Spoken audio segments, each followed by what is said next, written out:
Assalamualaikum warahmatullahi wabarakatuh.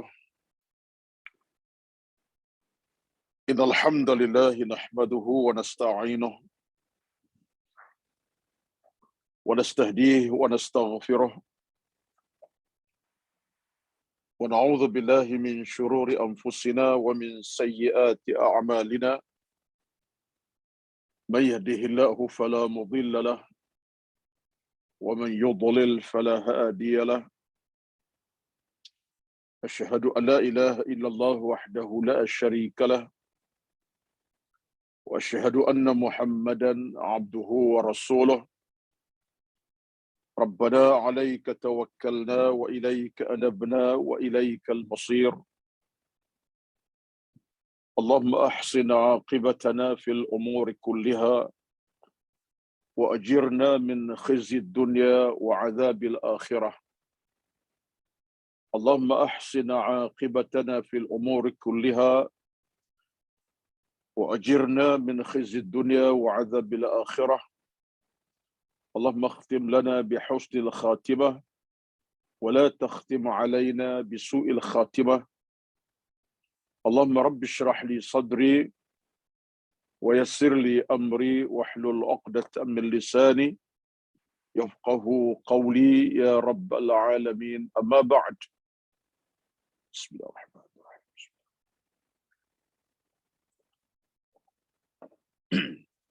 Terima kasih kepada pengurusi pada pagi ini. Biasa Ili kan, pagi ini nampak suara orang lain.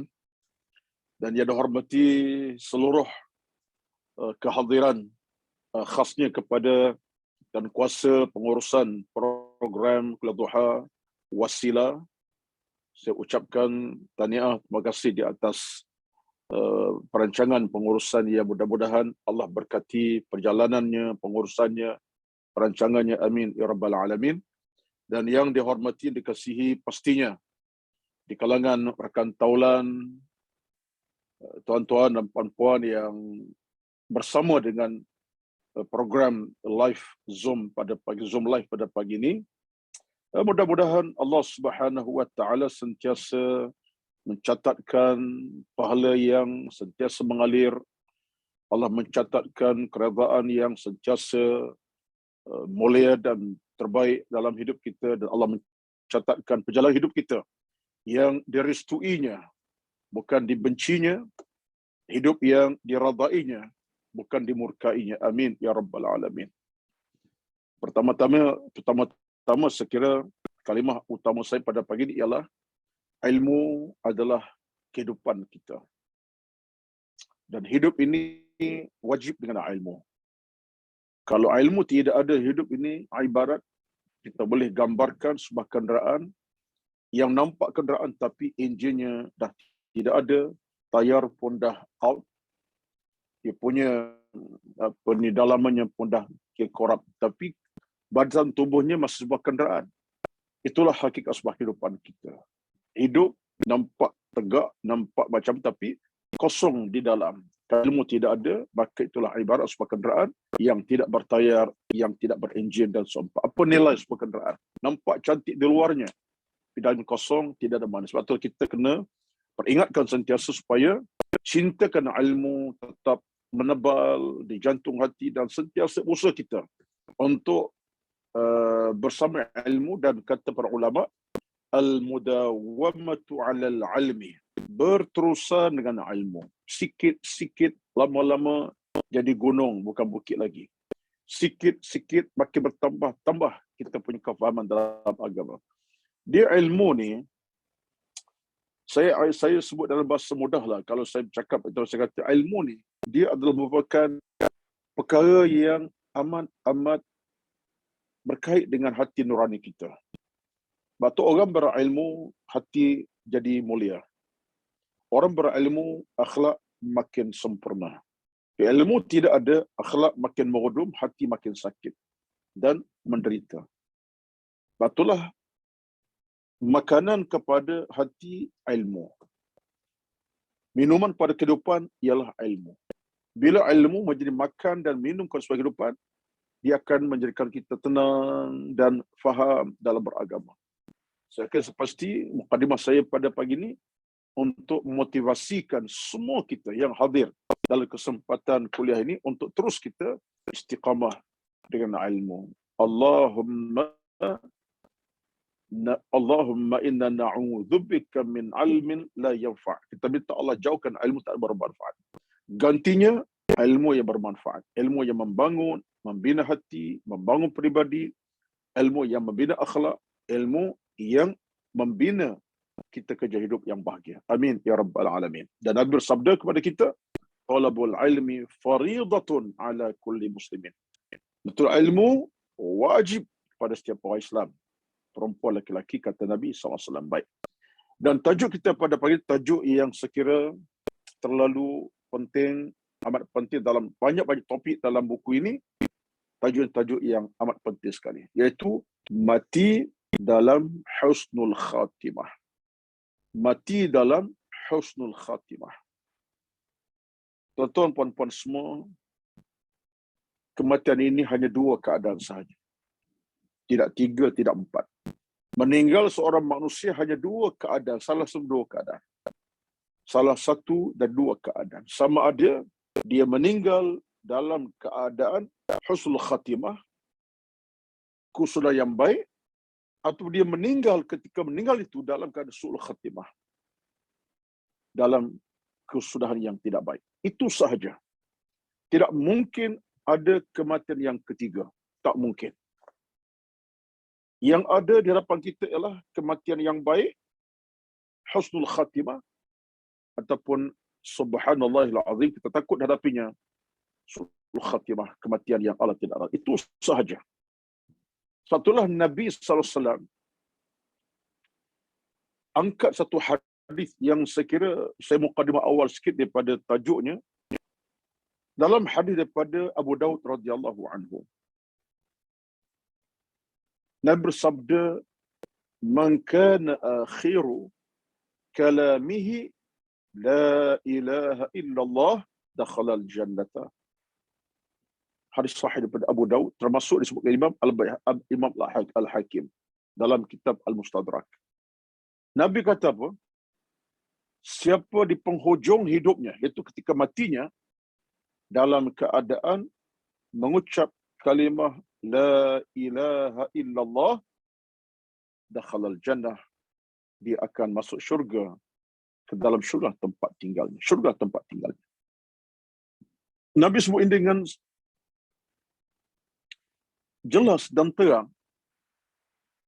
Nabi bercakap tentang mati dengan kalimah la ilaha illallah. Apa makna, tuan-tuan?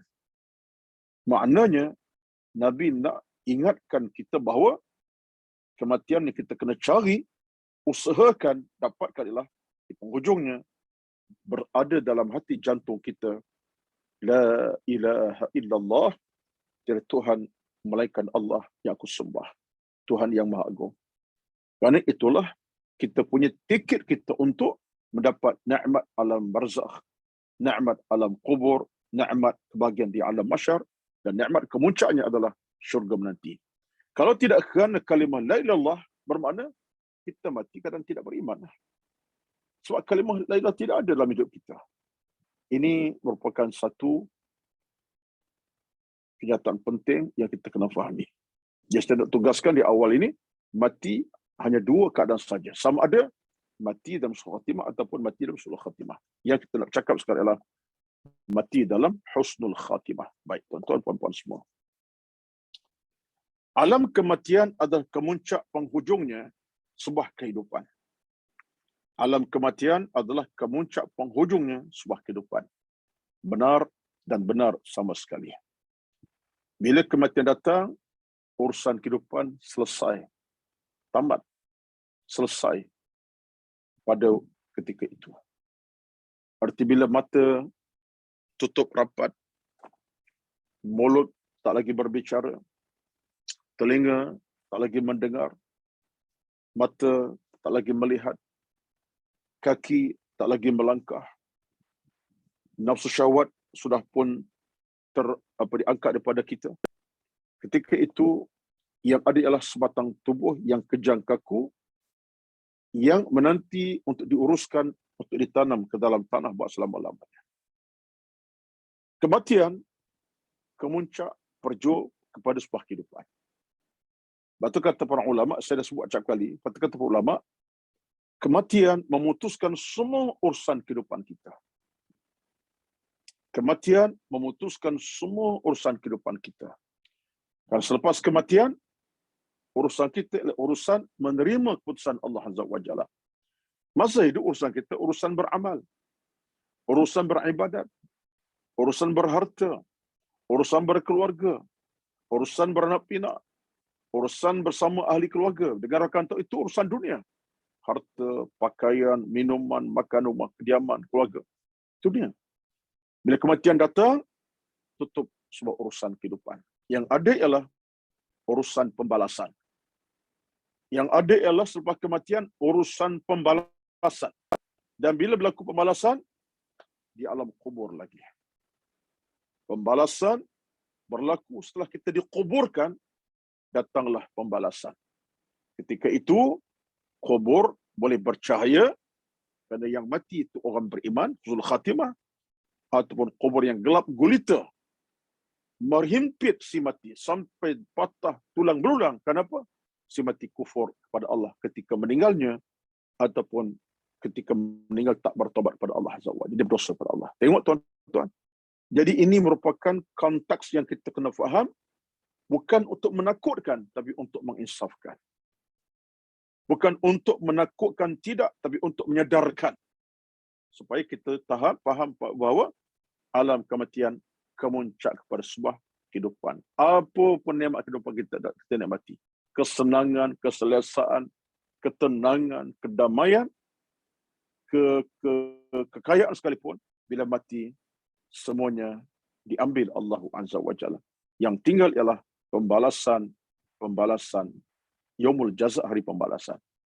Pembalasan itu pula akan dihakimi Allah dalam kubur lagi oleh malaikat munkar nakir, dan akan berpanjangan sampai ke hadapan masyar. Ada lagi hari pembalasan, mahkamah Allah bersidang. Itu satu kenyataan yang sekira saya sebut dalam bahasa mudah, itulah sebuah kehidupan baik. Ia adalah alam penutup bagi sebuah kehidupan dunia.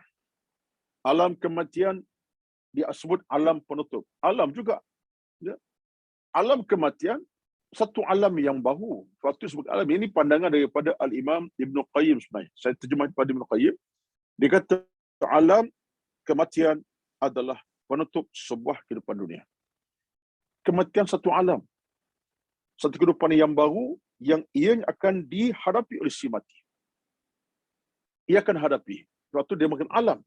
Alam kematian bagi si mati. Alam bumi bagi masa hidup.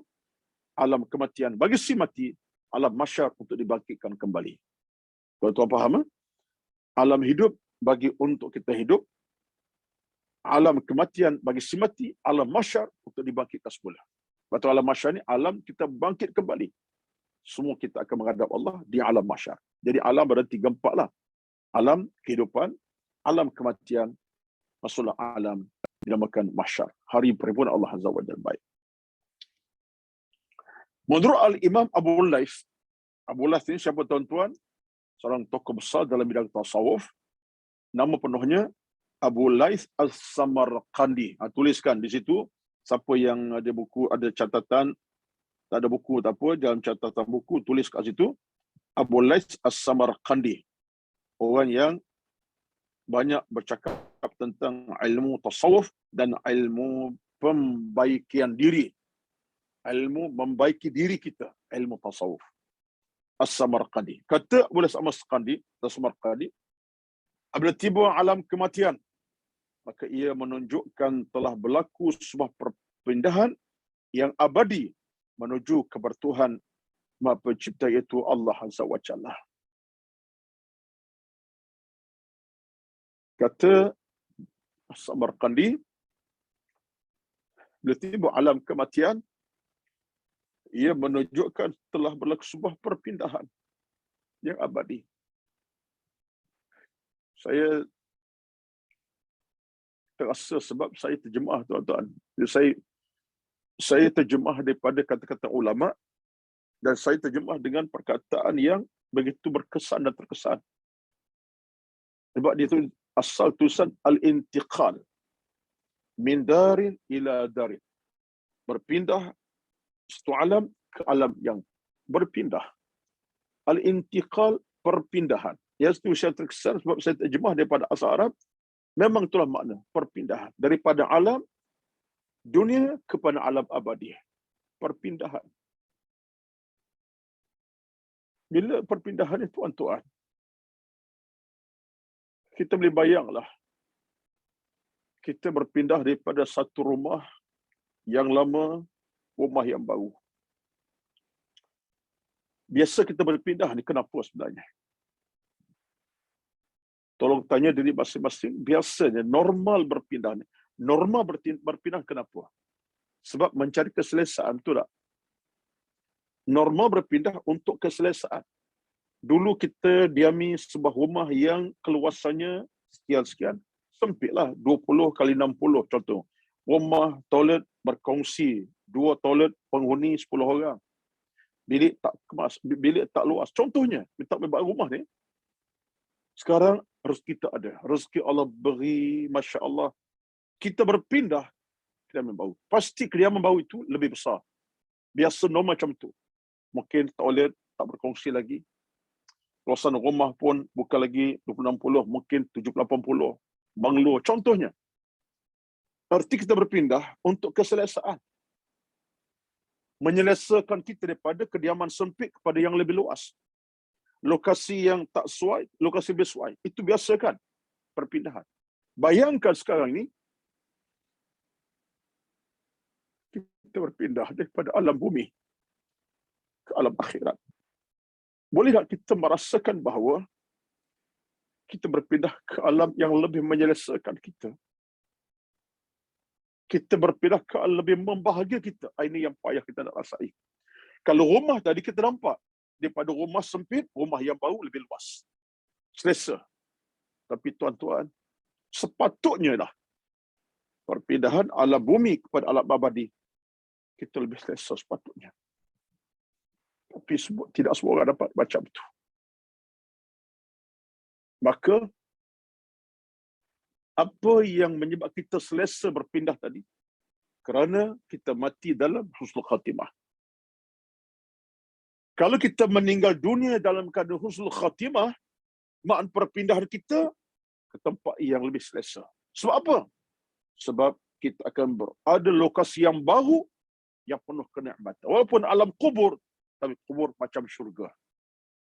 Tenang sebenarnya. Yang ini kita payah nak faham. Saya pun payah nak faham, tuan-tuan. Maka kita kena ambil cakna hal ini. Perpindahan ke tempat lebih selesa. Tapi soalnya sekarang, siapa yang lebih berani berkata, saya nak berpindah ke alam baqa, alam kubur, sebab saya anggap itulah tempat selesa kepada saya. Tidak ramai orang ni kata, saya tak buat ni. Sebab kita takut keselesaan kita di alam bumi yang penuh keselesaan, makan, minum, harta, keluarga, anak pinak. Kita takut bila masuk ke alam barzakh, alam mahsyar, alam kubur kita bukan lebih selesa, lebih tertekan, lebih tersaksa, bukan menyelesaikan, lebih tersaksa. Itu kita lebih takut. Sebab kita meninggal bukan dalam husnul khatimah. Bila meninggal dengan husnul khatimah, tak akan selesa lah di alam sana. Tak akan selesa. Kubur menghimpit kita. Malaikat memukul kita. Alam barzakh gelap gulita. Bagaikan neraka. Menyaksa batin dan jasad kita. Ya. Jadi saya bukanlah nak panjang, tapi kerana saya terjemah daripada asal Arab, al-intiqal, perpindahan. Saya cuba bawa dalam konteks perpindahan itu sepatutnya daripada tempat yang kurang selesa, bisnes. Macam rumah kediaman tadi. Sebab kita mengharapkan kita meninggal dalam husnul khatimah. Siapapun kita bila meninggal dalam keadaan husnul khatimah, jangan bimbang, alam kubur tidak pernah sempit disempitkan Allah Azza wa Jalla. Walaupun dia sekarang tanah, bukan bangunan, tapi hakikatnya ialah dia akan bercahaya, dicahayakan Allah Azza wa Jalla. Allah maj'al qabrana, jadikan kubur kami ya Allah bercahaya, diperluaskan. Ibaratnya umpama taman syurga. Itu harapan kita. Jadi ini perpindahan yang abadi. Ini kata siapa? Abu Laits As-Samarqandi tentang perpindahan ke alam baqa, alam kematian itu ataupun alam kubur. Namun begitu, alam kematian sebenarnya bukanlah segala-galanya, ya, tapi segala-galanya seorang mati dalam iman dan taqwa. Namun begitu, alam kematian sebenarnya bukan segala-galanya. Mati bukan segala-galanya. Segala-galanya selepas kematian kita, bila orang tu mati dalam iman dan taqwa. Dua kalimah penting. Mati dalam iman, mati dalam taqwa. Itulah segala-galanya selepas kematian. Sebab harta kita iman. Bekalan kita taqwa. Bekalan kita taqwa. Harta kita iman. Dengan gabungan iman taqwa tadi, kematian kita adalah segala-galanya jika kita tenang setenang-tenangnya.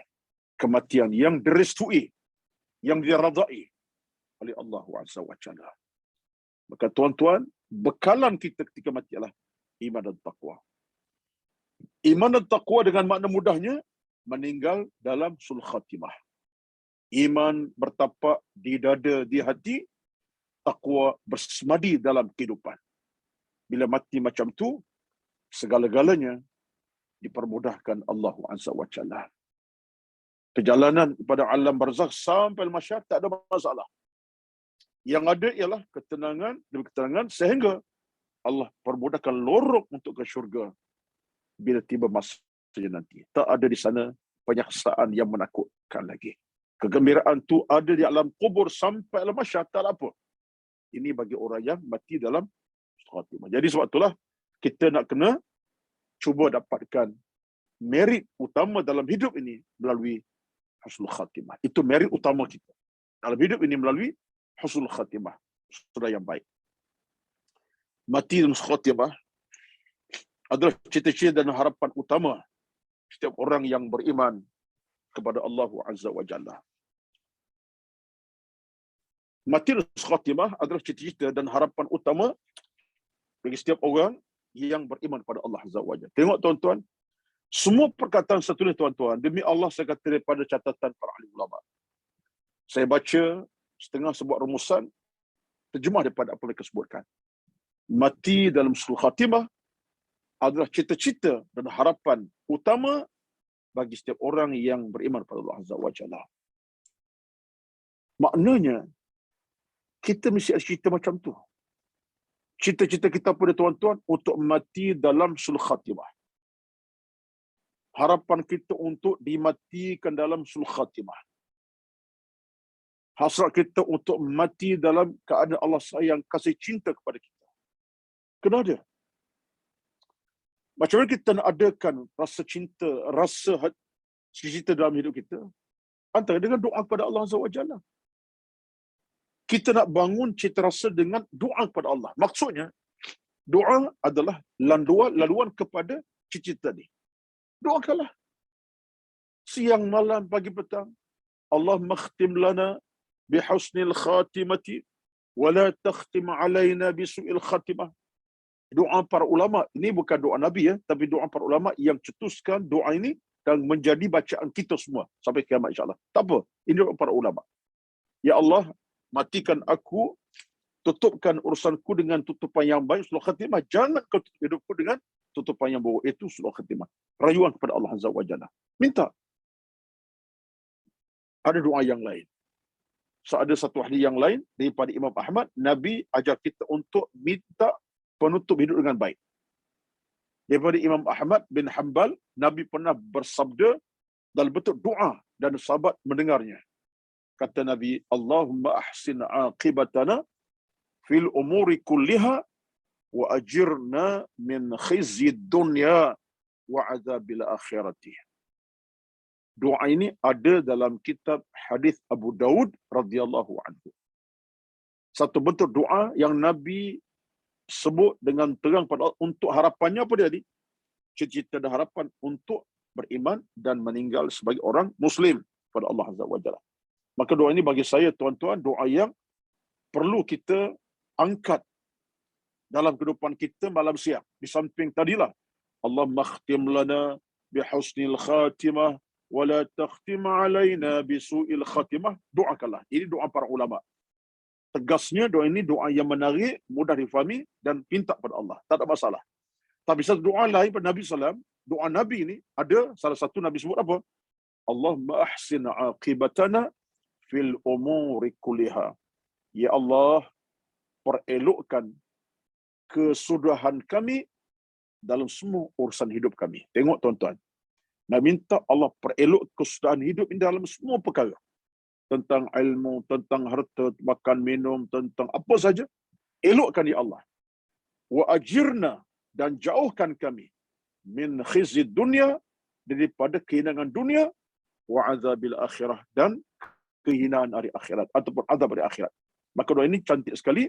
Solang balik supaya melekat dalam ingatan tuan-tuan mendengar pada kali ini. Allahumma ahsin aqibatana fil umuri kulliha wa ajirna min khizyid dunya wa azabil akhirati. Bismillahirrahmanirrahim.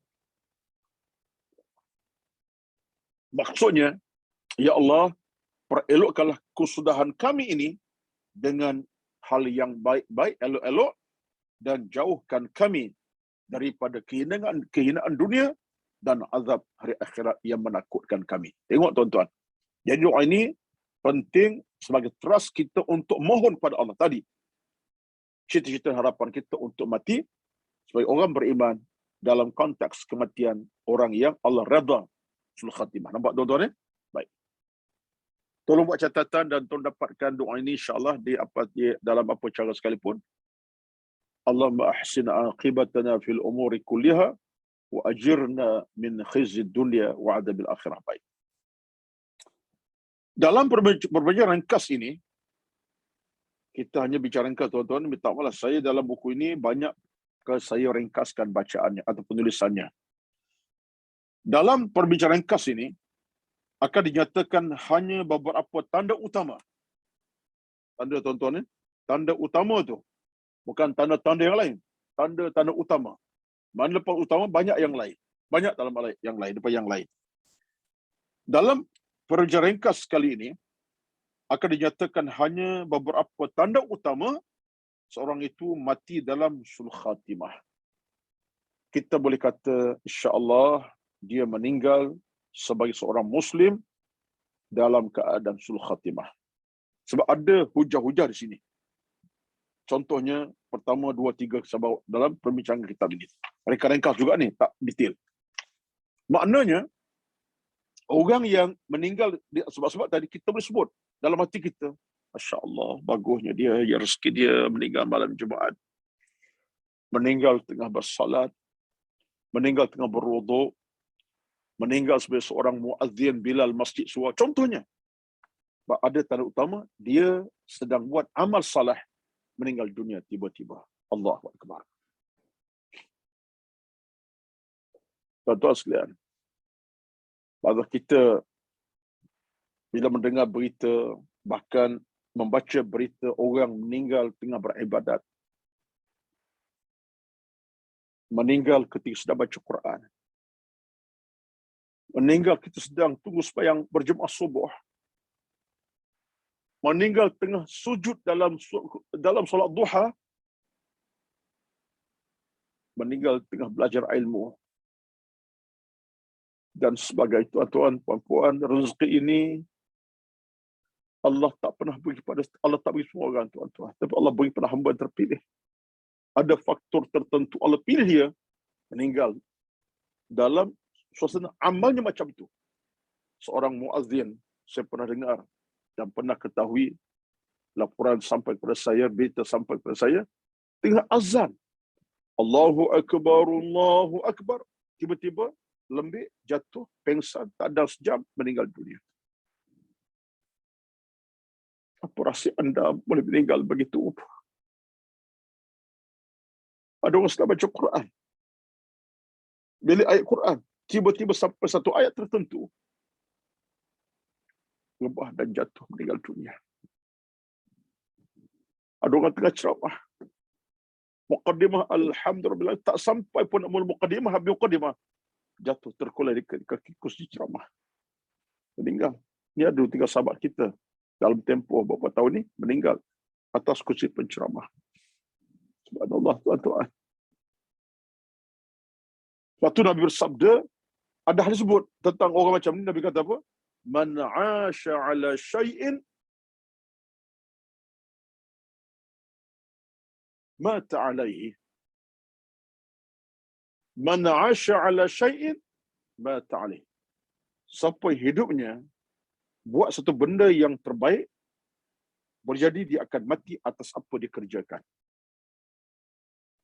Dia buat dalam hidup dia buat benda yang terbaik.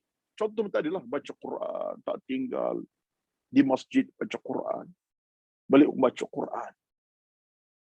Kata Nabi, satu hari mungkin dia akan mati ketika sedang buat amal baca Quran.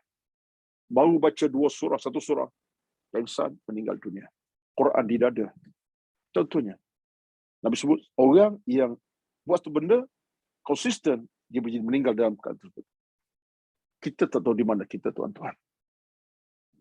Apa bukti kita tak tahu lagi. Tuan kita berdoa pada Allah Azza wa Jalla sekarang ni, ya Allah, Allah makhtim lana bihusnil khatimati wala takhtim alaina bisu'il khatimah. Kita merayu, ya Allah, tutuplah urusanku dengan apa yang baik, husnul khatimah. Jangan ya Allah tutup urusan hidupku tutupan yang tidak elok, tidak baik.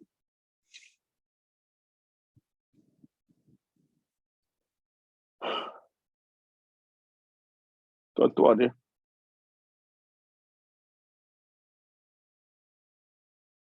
orang yang sudah merasai kematian dengan amal-amal soleh mereka, mereka sudah menikmati apa yang mereka cita-citakan. Kubur mereka bercahaya. Kubur mereka sentiasa mewangi. Walaupun mereka masih di alam barzakh, belum ke syurga lagi. Tapi alam barzakh mereka tetap dalam keadaan senyap, tenang, bahagia, mewangi, tuan-tuan. Itu hadis Nabi sebut. Jadi si mati rupa-rupanya belum ke syurga sebenarnya.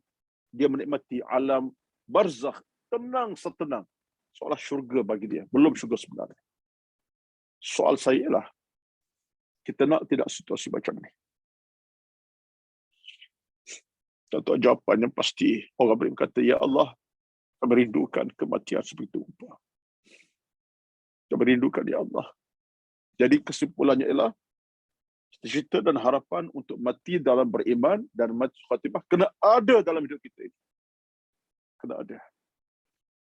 Antara tanda-tanda orang tu mati dan khatimah, rasa kepada Nabi SAW banyak, kita boleh sebutlah. Sekurangnya 1, 2, 3, 4, 5, 6, 7, 8. Lebih kurang. Mungkin 8, mungkin 80 pun. Tanda-tanda mati dalam khatimah. Ada mungkin puluhan yang lain. Kita 7, 8 yang teras ini. Yang pertama, mati khatimah dengan dalam maksud mati dalam keadaan mampu mengucap 2 kalimat syahadah ketika hampir kematian. Tadilah Nabi sebut, man kana akhiru kalamihi la ilaha illallah dakhalal jannata. Siapa yang akhir kalimahnya la ilaha illallah, dia akan ke syurga. Ini jamin Nabi kepada kita. Cuma saya nak kupas hadis dalam bentuk praktikal macam mana. Apakah si mati wajib baca ketika nak mati dengan terang nyata? Asyhadu an la ilaha illallah wa asyhadu anna Muhammad Rasulullah. Apakah wajib macam tu? Atau dia ucap kalimah yang lebih kurang sama yang dalam kitab kita? La ilaha illallah Muhammad Rasulullah. Apakah kena ucap? Tak semestinya. Yang penghayatan. Ada orang meninggal dunia, boleh sebut. Memang orang dengar sebutan jelas dan clear. Nak mati tu, dia boleh sebut kalimah La ilaha illallah Muhammad Rasulullah, mati. Itu rezeki dia. Tapi janganlah pula kita letak suatu tanggapan, si ini, ayahku mati tak pernah sebut kalimah itu. Boleh jadi dia tak sebut, tapi hatinya ada ingatan itu. Orang nak mati ni tuan-tuan. Pengakhiran arwah ibu, Puan Zarah. Ya. Kita bila ada ayah ibu ni, kita tahu sangatlah sebenarnya pengakhiran mereka. Apalagi kalau seorang ibu ayah meninggal atas ribaan kita. Ada orang, dia tak sebut pun kalau dengan jelas di bibir, tapi hatinya melekat. Masya Allah, amalnya ada. Ketika nak mati, dia tak sebut dengan lidah. La ilaha illallah, tapi hati bercakap. Dia dengar orang ajar kat dia. Anak ajar bapanya, ayah, baba, abah, ini Alung.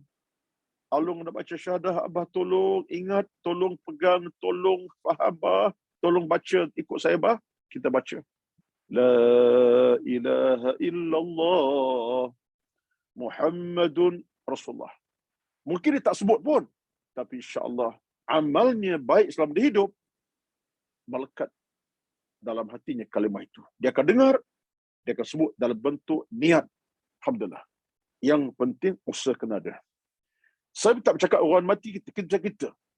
Mana kita belum mati ni, kena ada kuatan. Sebab kita kena amalkan sentiasa kalimah La ilaha illallah. Sebab kalimah Allah, tuan-tuan, kalimah yang paling suci sebagai tanda kita bersama Islam sampai ke mati. La ilaha illallah. Baik. Jadi orang mati keadaan mampu sebut kalimah syahadah, orang ni orang yang dapat husnul khatimah. Amin ya rabbal alamin. Allah permudahkan kita insya-Allah.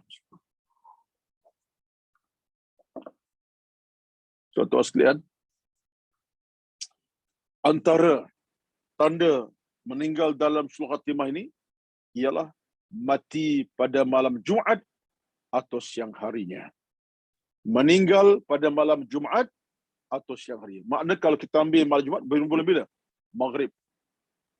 Allahu Akbar. Petang Khamis, masuk Maghrib, itu bermakna telah masuk malam Jumaat.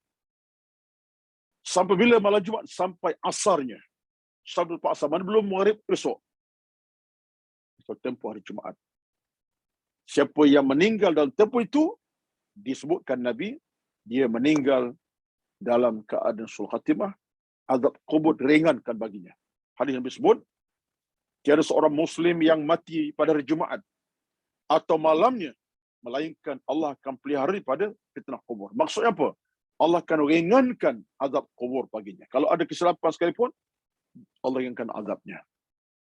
Ringankan hukuman di alam kubur. Itu rezeki itu namanya.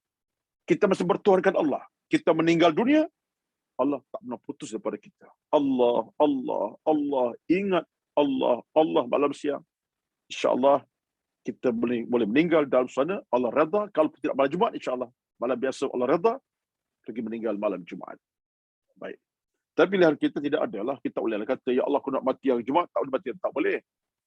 Kita usaha dengan nikmat rezeki kita ada, kekuatan badan kita guna pakai untuk beribadat, masa guna pakai. Mudah-mudahan malam Jumaat dan hari Jumaat Allah matikan kita tenang setenang-tenangnya. Amin ya rabbal alamin. Baik. Yang ketiga, antara tandanya orang itu mendapat husnul khatimah pada dia, tuan-tuan, mati syahid dalam medan jihad. Ini mati syahid kerana berjuang agama ni. Berjuang menegakkan Islam. Berjuang mempertahankan iman dan taqwa dengan orang-orang bukan Islam. Ini orang syahid dalam konteks jihad. Dalam sejarah umat manusia, ramai sudah orang yang mati syahid insyaAllah. Bukan dalam kerangka sahabat Nabi saja. Sahabat Nabi ramai-ramai lah. Hamzah bin Talib mati syahid. Mus'ab bin Umar mati syahid dalam medan perang. Itu ramai. Tapi dalam zaman kita pada hari ini, Macam mana kita dapat mati syahid medan perang ini? Kita tak perang. Harmonikan suara, jangan perang. Penting adalah tegas dengan keimanan. Bila saudara tegas dengan keimanan, kental dengan takwa dalam hati, jiwa kental, kalau mati, insya-Allah mati Allah berkati. Kalau tak sampai syahid medan jihad sekalipun, adalah keberkatan, kematian kita Allah redha baik. Cuma di sini orang mati syahid memang dapat husnul khatimah.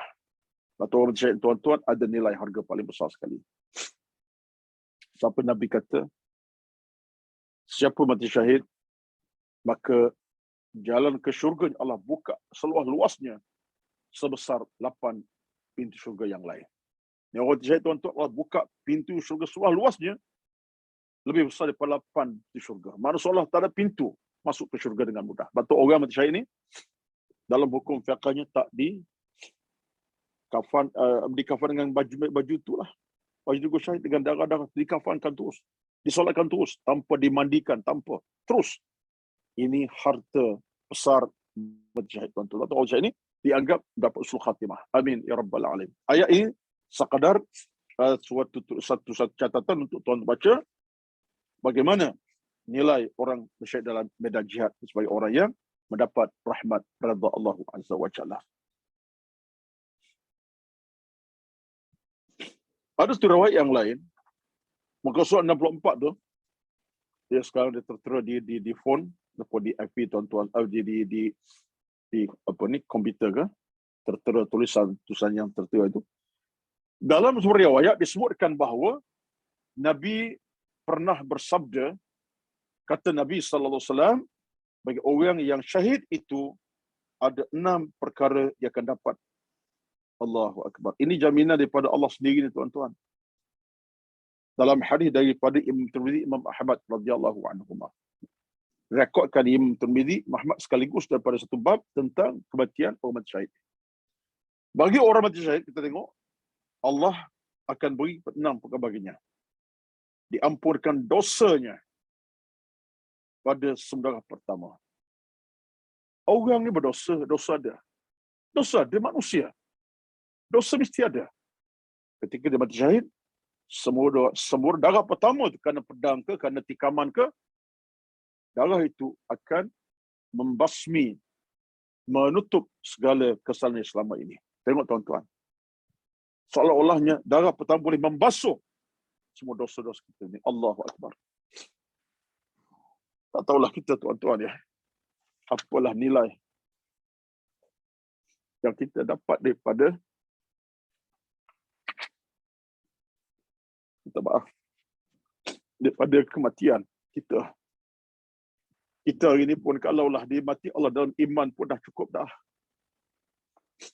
Meninggal sakit, terlantar dah lama di hospital, hari kematian iman ada dalam hati jantung. Sebab bertaubat, buat kebaikan pada orang. Pada kita lah sakit tenang. Nak bangun tak boleh, bercakap boleh kot sikit, kita arah anak kita buat kebaikan. Mudah-mudahan mati orang ni ada kerahmatannya. Saya nak cerita, kematian walaupun tidak syahid, tapi kerana mencari pahala, jangan bimbang, Allah berkati. Tapi kalau kita ditakdir Allah untuk bangkit berjihad, berjuang, kerana tegak agama, syahid, itu lebih aula. Sebab Nabi sebut ada 6 kelebihan orang syahid. Pertama, diampunkan kepada dosa pada semburan yang pertama. Tengok, tuan-tuan, Allah Maha Kaya.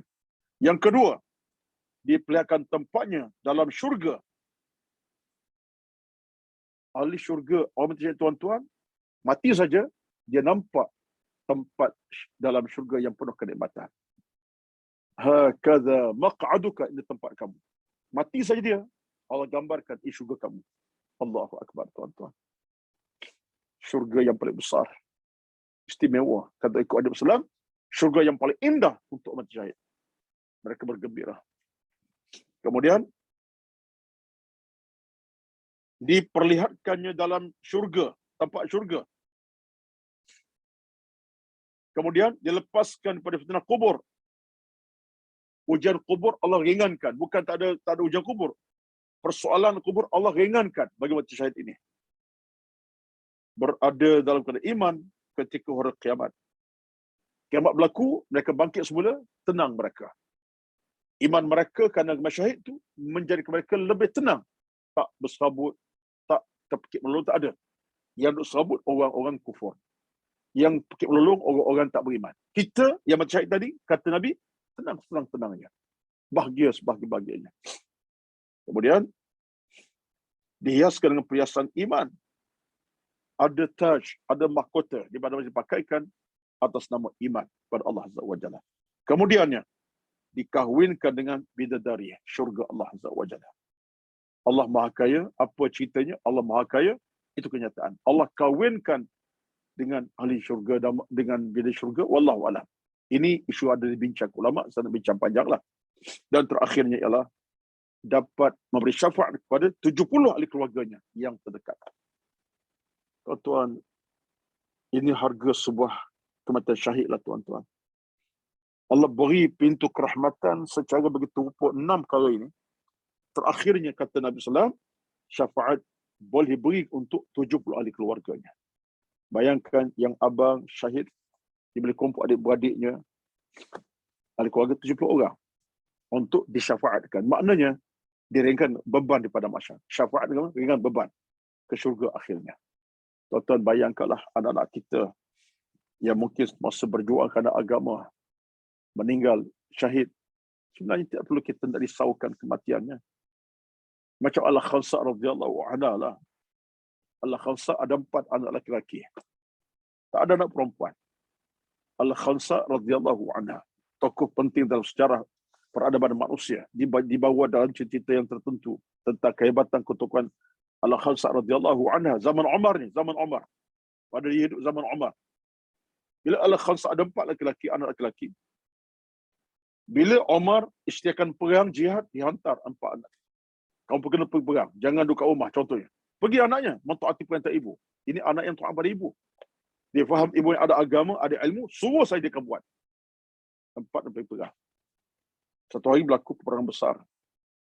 Ada kata perang Al-Qadisiyah, ada yang kata perangan lain, tapi penting zaman Umar berkata ada peperangan. Bila selesai peperangan, maka sahabat berkumpullah mayat-mayat yang bergelimpangan orang Islam yang dibunuh itu dengan pedang, dengan panah yang tajam. Kumpul-kumpul tengok di kalangan sahabat ramai yang syahid itu ada 4 orang anak lelaki dia. Syahid. Allahu Akbar, syahid tuan-tuan. Jadi orang terkejut, 4 anak lelaki ni syahid. Macam mana ibu agaknya? Mereka mula bimbang dah. Kalau ibunya mengamuk, ibunya menangis-nangis, meronta-ronta, tak boleh terima keadaan. 4 anak lelaki sekaligus meninggal, tuan-tuan, kita belayang tak? Oi, hati jiwa mana boleh terima kenyataan tuan-tuan. Tapi ibu ini, yang dibimbang sahabat, kalau dia tak boleh terima kenyataan, bimbang takut dia mengamuk, 4 anak telah bersyahid, sahabat pergi jumpa dia di rumah. Lalu katanya, 4 anak kamu mati syahid. Perempuan tadi, dia kata, boleh aku jumpa Umar? Umar, pemerintah pada masa itu, jumpa Umar. Kata sahabat, boleh saja. Mereka bimbang lah, perempuan akan mengamuk depan Umar ke, akan pergi bercakap benda kasar Umar ke, 4 anak mati syahid. Bayangkan seorang ibu, perasaan tertekan kot. Nak jumpa Umar, pergi bawa jumpa Umar radhiyallahu khalifah pada masa itu. Sampai depan Khalifah Umar, ibu tadi mula menangis. Sahabat rasa dah, ya Allah, kami jangka menangis. Nangis sungguh hadiah ni. Kecewa lah tu. Takut sahabat kalau Umar melihat situasi yang tak patut berlaku. Dia menangis. Menangis mahunya. Tak dan ditanya kenapa menangis. Dia senyum pula. Dia senyum. Senyum. Mulutnya agak terbuka senyum. Pandang orang senyum. Orang berpandangan sendiri. Sahabat-sahabat orang Islam pada masa itu di zaman Umar berpandang sendiri. Apa cerita nak perempuan ni? Dah gila kot. Yalah, 4 anak hilang. Dah gila kot orang perempuan tua ni. Kehilangan anak yang begitu tragis 4 orang, bukan seorang 4 orang ni. Dah gila kot, dah habis dah akal dia kalau macam ni. Sebab dia tiba-tiba tadi menangis. Tiba-tiba ketawa pula. Lalu Umar pun tanya, "Hai ibu, kenapa kamu macam ni? Al-Khansa ni.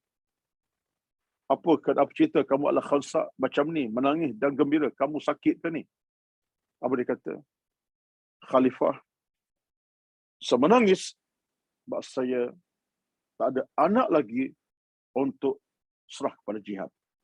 Kalau saya ada 5 anak, 5 saya akan begini tak berjihad. Kalau 6 anak, 6 jihad." Tengok tuan-tuan. Dia menangis sebab dia tak ada anak lagi untuk serah pada jihad.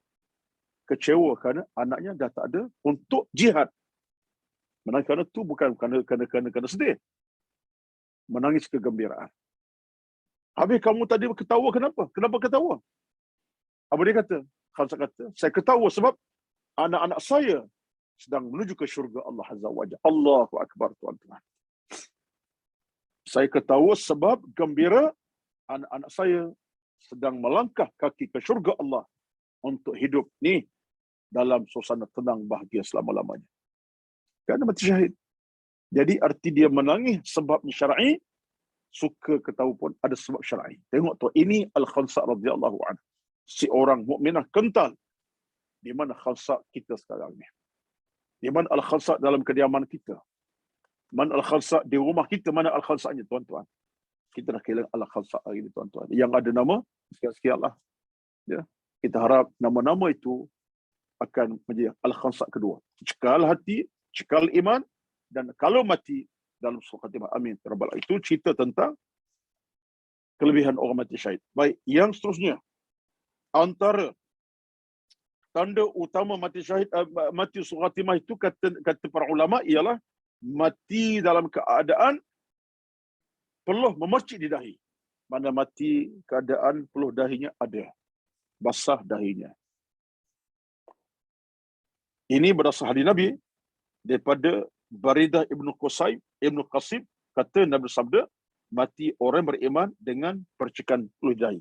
Hadis Imam Ahmad, Ibnu Majah, Tirmizi. Orang beriman mati khatimah ada peluh di dahi. Masalah mercik peluh basah. Itu antara hadis lah tandanya. Yang berbaki wallahu alam, tetapi kita janganlah jadikan sebagai satu pegangan sampai bila-bila tengok si mati. Kering dahinya. Ini neraka lah jawabnya. Tengok si mati ni. Darah apa ni, dia punya peluh di dahi. Oh, confirm syurga ni. Masya Allah. Yang tu pula, tak ada apa, hitam mukanya. Tak nampak putih pun. Bahkan dia tak nampak ada di dahi cerah apa ni, bercahaya dengan air, dengan peluh. Memang neraka ni. Jangan hukum, tuan-tuan. Jangan kita mudah jatuhkan hukum pada orang. Tanda-tanda tidak semestinya begitu. Kalau dalam keadaan mati dalam aircon, contohnya. Aircon 24 jam. Agak-agak dia mati keadaan mercik peluh dah tidak? Mati sejuk lah kawan kita, tuan-tuan. Dan mungkin dia orang beriman. Dia jaga solat, jaga ibadat. Tapi mati tak ada nak percik dahi. Semua mati dalam aircon. InsyaAllah dia juga orang baik. Jangan tak hukum. Dan pegang hukum ni seolah-olahnya mati kerana tak ada mercik dahi, kufur lah tu. Neraka. Tak. Jangan bagi hukum macam tu. Kita doa kepada Allah biar mati keadaan orang beriman. Itu kita minta. Ataupun dia mati keadaan mungkin dalam keadaan sejuk yang terdahsyat. Bukan aircon apa. Musim sejuk. Sejuk amat sangat. Duduk di negara mana yang 1 darjah Celsius di bawah apa ni. Kerana saya pernah di Arab Saudi. Satu ketika Arab Saudi memang sejuk. Sampai sejuk setengah kawasan di Abha, Ahsa, di Riyadh contohnya. Pernah alami. Perlu tak langsung. Langsung belum tak ada. Sebab apa? Sejuk. Perlu langsung pakai baju 4 tebal, 4 lapis pakai. Ni dengan ketebalan. Tak rasa panas pun. Tak ada peluh. Jadi kalau mati masa tu, nak kata apa? Ini mati ahli neraka. Jangan.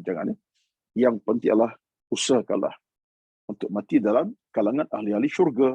Allah redha, itu kita harapkan. Baik. Yang seterusnya, yang berapa ni? 1, 2, 3, 4, 5. Mati sakit ta'un. Mati ta'un dianggap sebagai mati syahid.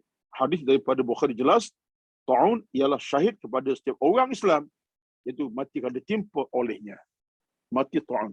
Berlaku peristiwa Amwas di zaman Umar Al-Khattab radhiyallahu anhu. 25,000 sahabat meninggal dunia. Kenapa? Ta'un.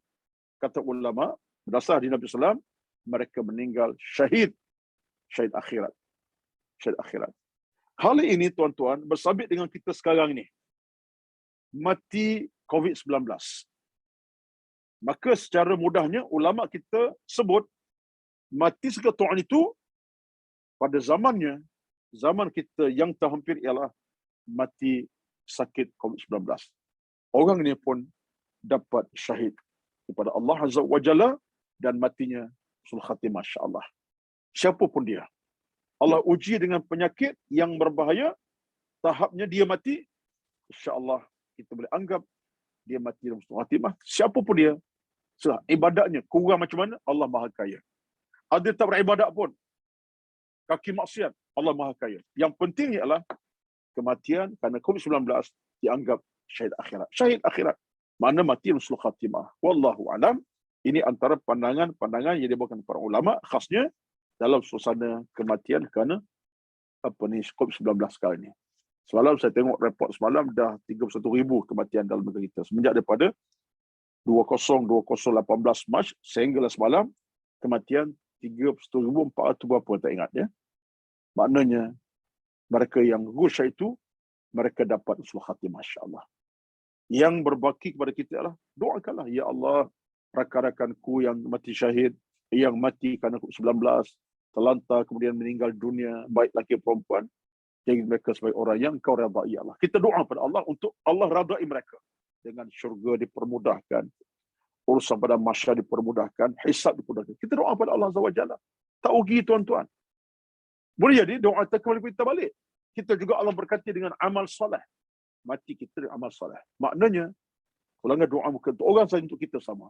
Doalah banyak-banyak, mudah-mudahan orang meninggal dunia kerana syahid atau kerana mati ta'un dan COVID-19, mereka dapat syahid akhirat. Mati mereka sebagai husnul khatimah, insya-Allah. Baik tuan-tuan sekalian, sikit lagi. Antara mati yang ke-6 ke? Berapa ni? 1, 2, 3, 4, 5, 6. Iaitulah mati memperjuangkan kalimah Allah Azza wa Jalla. Yang kedua tadi mati syahid. Yang ketiga, mana berjuang je Allah. Sekarang kita ambil satu perkara yang agak luas sikit pada konteks tadi. Mati memperjuangkan kalimah Allah Azza wa Jalla. Pun mati khatimah. Macam apa tuan-tuan? Orang ni dalam keadaan dia keluar kepada tempat untuk berdakwah contohnya.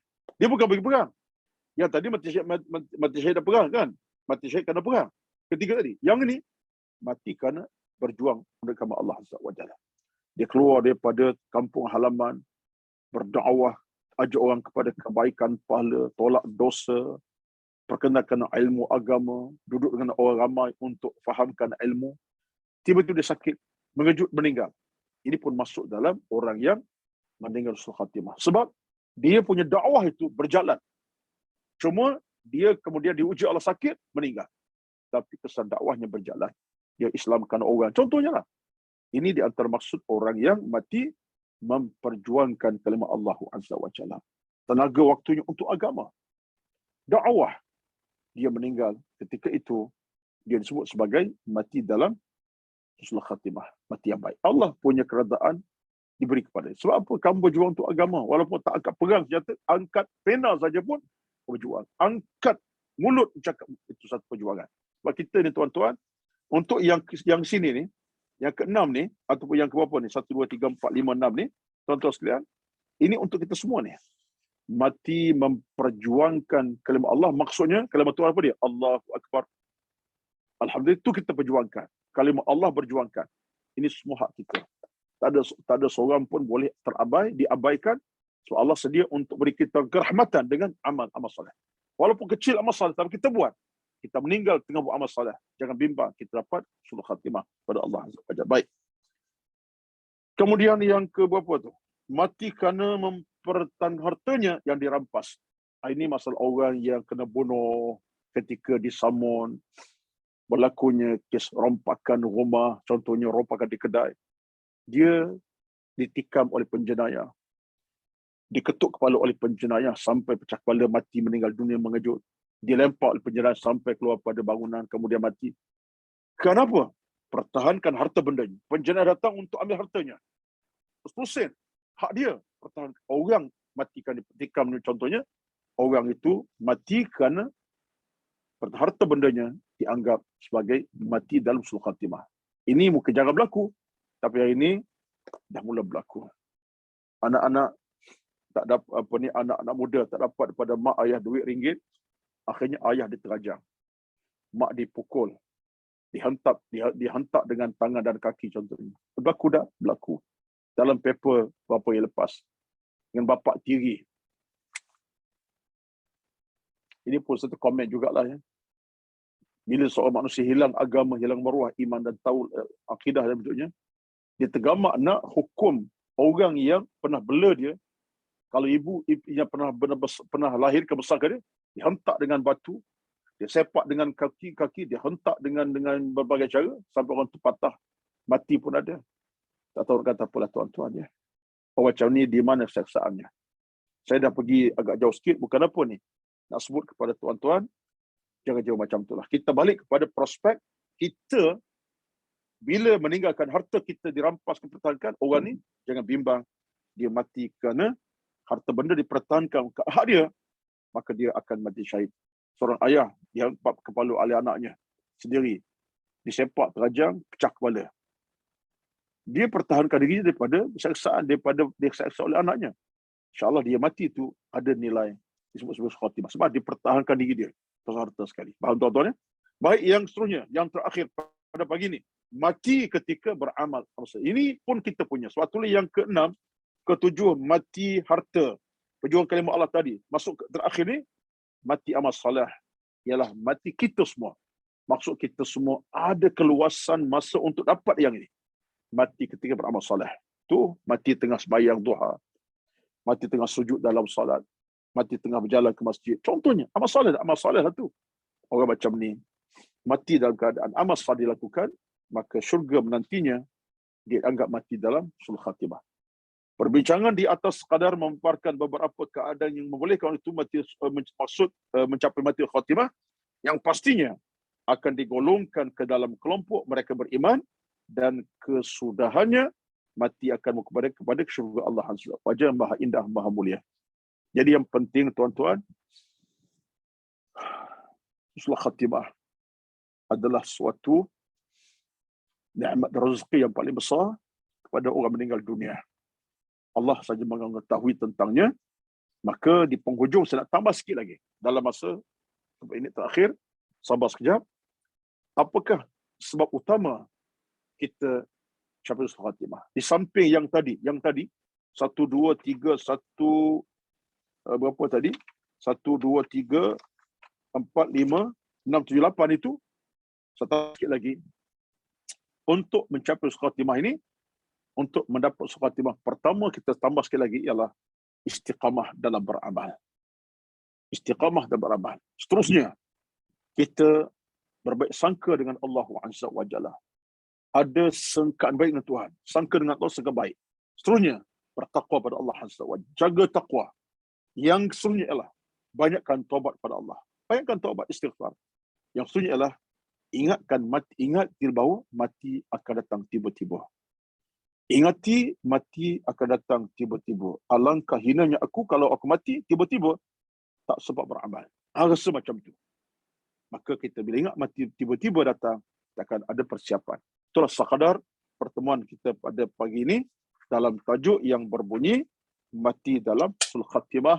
Mudah-mudahan Allah rezekikan saya dan tuan-tuan semua penghujungnya dalam rahmat redha ilahi, bukan dalam kemurkaan, bukan dalam kerana kita dibenci oleh Allah SWT. Mudah-mudahan kita dapat sesuatu yang baik pada pagi ini, insyaAllah, untuk kebaikan bersama. Hidup dalam iman, mati dalam iman. Hidup dalam taqwa, mati dalam taqwa. Hidup dalam pahala, mati dalam keredaan. Amin. Bukan yang seterusnya, bukan yang lain. Tidak yang lain. Amin. Rabbal alamin. Auzubillahi minasyaitan. Kita ada doa, ada soalan ke sebelum saya baca doa tutup? Pengurusi kita Datin Alia ya. Ya Ustaz. Silakan kalau ada soalan. Kalau ada lah, kalau tak ada tak apa, insya-Allah. Kami tak ada soalan. Tak ada, okey. Boleh saya buka pada jemaah tak untuk bertanya? Ya, kalau ada. Itu soalan ada tu. Saya nampak tu apa tu. Macam mana kekal istiqamah. Ha? Ada. Baik. Ada Ah, saya baca soalan atas tu. Saya ya. jawab sikit dalam seminit. Soalannya saya tengok tadi, macam mana kekal istiqamah. Sebab saya sebutkan tadi, untuk mati dalam sulh khatimah ada istiqamah. Pertama sekali, untuk kita mengekal istiqamah, yang pertama sekali ialah kita beribadat dengan penuh ketulusan, keikhlasan. Ibadat kita buat simple je.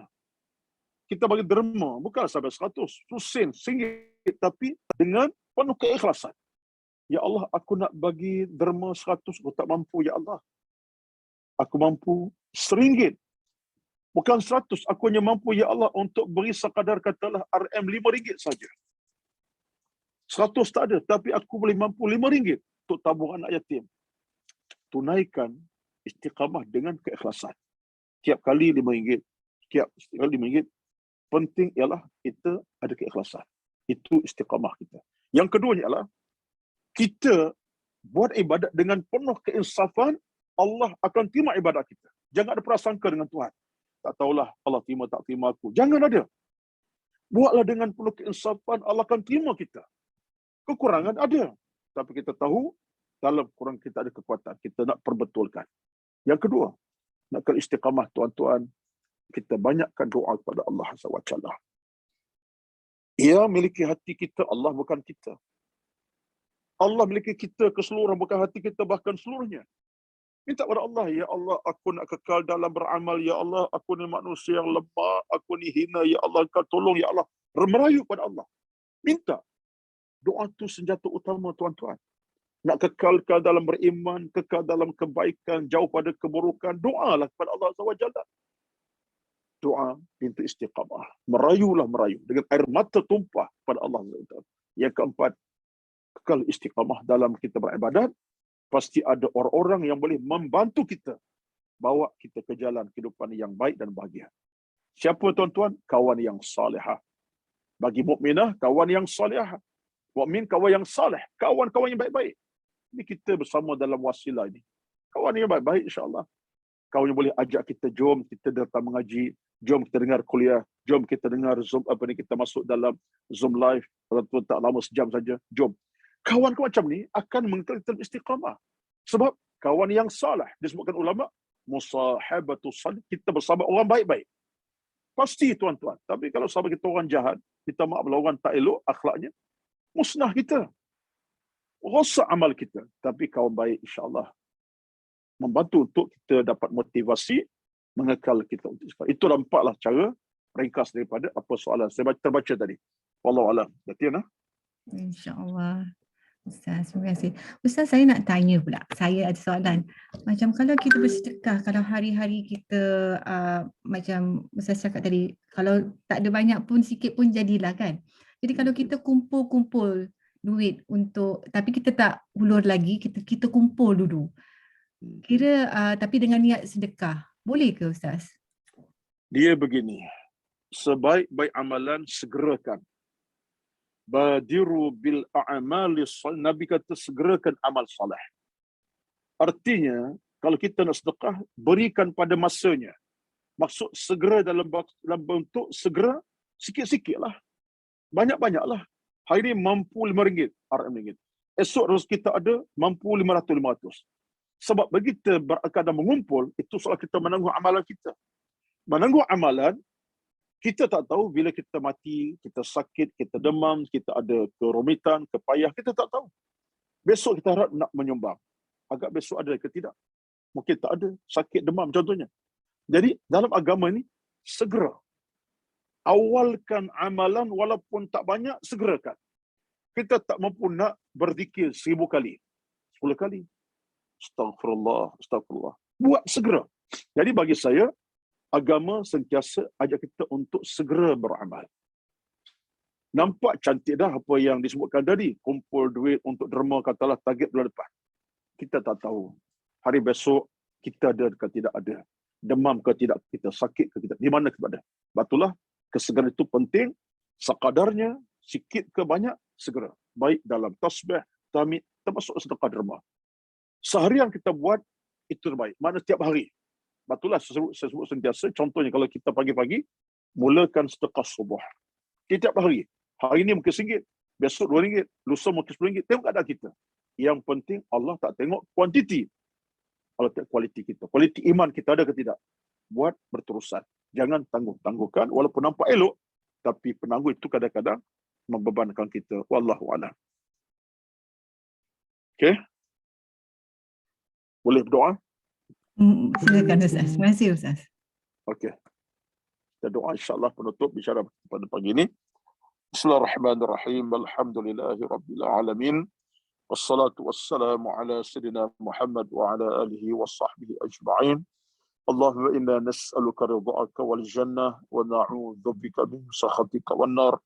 Allahumma innaka 'afuwwun karimun tuhibbul 'afwa fa'fu 'anna ya karim. Allahumma taqabbal minna innaka antal alimul hakim la ilaha illa anta subhanaka inna kunna minadh zalimin. Allahumma arda 'anna ya karim. Bismillahilladzi la yadurru ma'a ismihi syai'un fil ardi wala fis sama'i wa huwas samiul 'alim. ربنا آتنا في الدنيا حسنة وفي الآخرة حسنة وقنا عذاب النار. وصلى الله على محمد والحمد لله رب العالمين. تقبل الله منكم. والسلام عليكم ورحمة الله وبركاته.